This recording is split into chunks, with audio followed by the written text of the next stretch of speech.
Hey, it's Tuesday, August 28th, 2018. I'm John Knox in Los Angeles. This is some of the woodworking that I've accomplished on the van recently.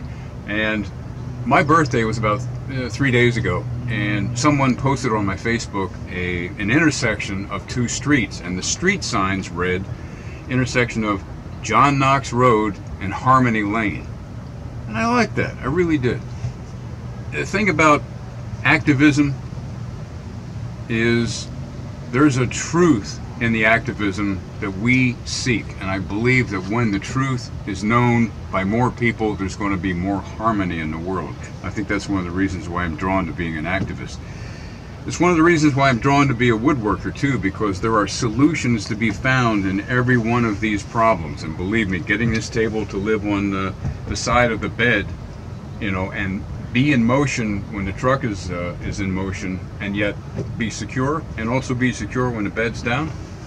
It took me a while to find the solutions, but I found them. So, the most important thing that I want to say right now is I'm ready to drive back to Tucson and interview Chris Haskell. So if you come around the side of the vehicle, I'll give you some of the ideas that I have. Okay, one of the things that has been in my head is there are so many questions out on the internet over the major platforms of what really happened, who really is this guy. I've heard some weird stuff that doesn't resonate with me. I want to stay away from that. I would like you to find my Facebook page, which is John Knox with my picture, or my YouTube channel, John Knox Activist, and send me the most burning question you've got about Chris. I don't care what your question is. If it looks like something that we can answer, you know, then I will pose it to him during the interview. Now, the interview is not going to be that long. It's not going to be a documentary, but I want to get the information about who this guy's been for the last decade out onto YouTube. Now, back to the woodworking for just a second.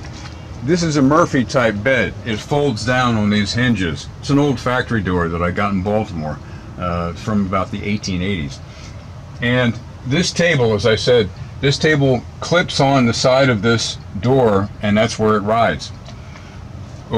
This is how many times have you put your drink down on an ice chest and have it fall down because the plastic is slippery? So I put a piece of mahogany on it. I'll have hanging clothes there.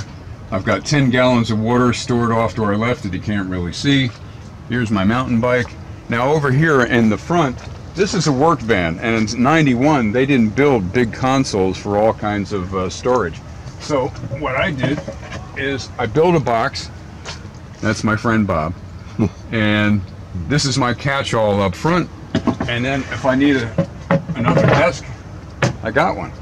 The thing about woodworking, which I love, is you can find solutions.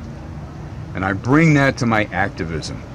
Finding solutions. I'm more interested in finding solutions than joining the Ain't It Awful Club and just saying, oh, this is really terrible.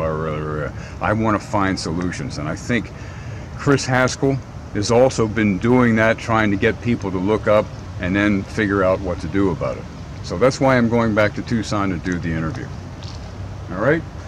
The other thing about woodworking that I want to say, because I love it, there's a harmony in something which is chosen simply just because of the proportions and the lines are nice and crisp and clean.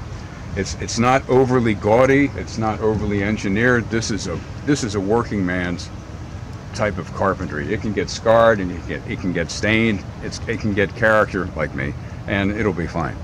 So on Tuesday, August 28th, 2018, I'm John Knox here in Los Angeles. I intend to keep on bringing the common sense that carpentry and woodworking has given me into everything that I talk about in activism. The most important thing about activism is we're dealing with Trojan horses. The chemtrails in the sky, we're told, are persistent condensation trails. The vaccines, we're told, are safe and effective. The GMOs in our food make the food better. The fluoride in your water is good for your teeth. And the 5G that gives you the chance to download Gone with the Wind in 30 seconds or 3 seconds or whatever is good for you. Besides, you demanded to have that 3-second download, right? We're dealing with Trojan horses in every one of the activism areas that we're working with. And I think the harmony is going to come from when we use our common sense to find out what the real truth is. And I think that's what Chris Haskell was on to a long time before I got started. All right? So, you cultivate your common sense, I'm doing it, and I'm finding more and more reasons to seek solutions and stay curious.